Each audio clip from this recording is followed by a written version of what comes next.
Even Without Cake. A sweet Regency romance story vignette, written by Leenie Brown and narrated by Christopher, a cloned voice made available by the voice actor through the Elevenlabs library. Author's note. This story was inspired by a picture I saw while scrolling through Wikimedia.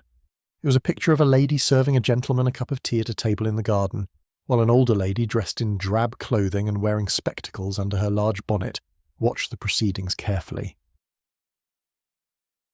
Miss Cora Clarke peered over her cup as she took a sip. A good cup of tea was one of her favourite things, especially when accompanied with a piece of cake as this one was. Of course, a suitor who made her charge glow with delight as the young man seated across from her did heightened Cora's enjoyment of her tea even further. Mr. Grey had potential. He was well-spoken. His clothes were finely tailored. The workmanship of his collar and cravat was superb. The work was some of the best she had seen, and she had seen more collars and cravats in her time on earth than she had ever truly wished to see. One could tell these things about a gentleman if one was looking at more than his handsome face and the colour of his jacket, and if one had spent 5 years as a seamstress's helper before disappointing one's mother's hopes by not finding a tradesman to marry, and instead choosing to work one's way from nursemaid to governess to companion. Marriage had never truly been Cora's destiny. She had known it from the time the parson's son had pointed out her chicken-like beak of a nose when she was just beginning her tutelage in stitching. But her current charge was not so gravely disfigured as Cora was. Miss Imogen Hall's nose was turned just as it should be without any strange bends or hooks. Of course, Imogen would likely have a more difficult time scowling her offspring into obedience with such pleasant features. Cora lowered her cup to her saucer and picked up a morsel of fruitcake with her fork. "That is, if Miss Clarke will allow it," the young Mr. Grey was saying as Cora popped the moist and spicy bite into her mouth.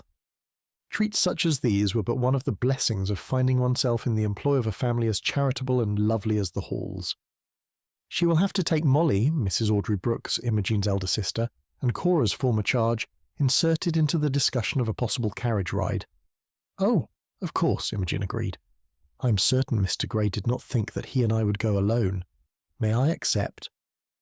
Cora nodded when all eyes turned her way. "I cannot see a reason to oppose a drive if all the proper arrangements are met. I assume you have her father's permission, Mr. Grey?" Yes, I spoke to him before I was directed here." He pointed to the ground in front of him, as if referring to that particular patch of ground. He was nervous. Cora could see it in his eyes and the way he clutched his hat. "Then," she said with a smile, "by all means make your plans." She sighed as she turned her attention back to her cake. Life with the Halls had been a good one. Their home had been hers for so many years that the thought of soon no longer being needed nearly ruined her appetite for cake. Nearly. It would take a great deal more than the need to find a new position to turn her off cake, though perhaps the next place would not have such an excellent cook. That would be a pity indeed. "My husband's aunt will be looking for a companion soon. I hear her former companion has done the unthinkable and decided to marry in her dotage." Audrey laughed. At least, that is how Aunt Alice puts it, though she laughs at herself as she says it, since 40 is not at all old enough to be considered in one's dotage. "Until one reaches that age," Cora replied. "I shall be that old myself in a few months." "And you're still quite a jewel of a prize to whomever you befriend," Audrey said with a sweet smile. She lowered her voice to a whisper. "If things progress as expected." Her eyes darted to her sister. "Shall I share your name with Aunt Alice?" "Does she have a good cook?" Audrey giggled just as she had when she was a debutante and not the married lady she now was. "Yes, I quite enjoy visiting her." "Then, by all means, I would be happy to be considered." She winked at the young woman who had spent hour upon hour snuggled into her side reading books and asking ridiculously fanciful questions about things that did not exist.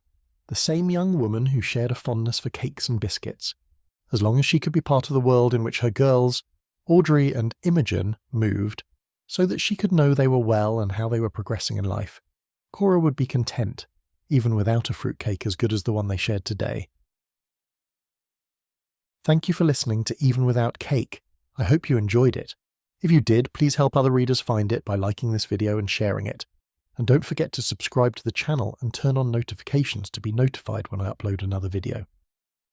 The 2023 copyright for Tales from Pemberley and Other Sweet Story Vignettes in which Even Without Cake Can Be Found is held by Leenie Brown.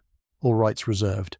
The narrator for this story has been Christopher, a cloned voice made available by the voice actor through the Elevenlabs library.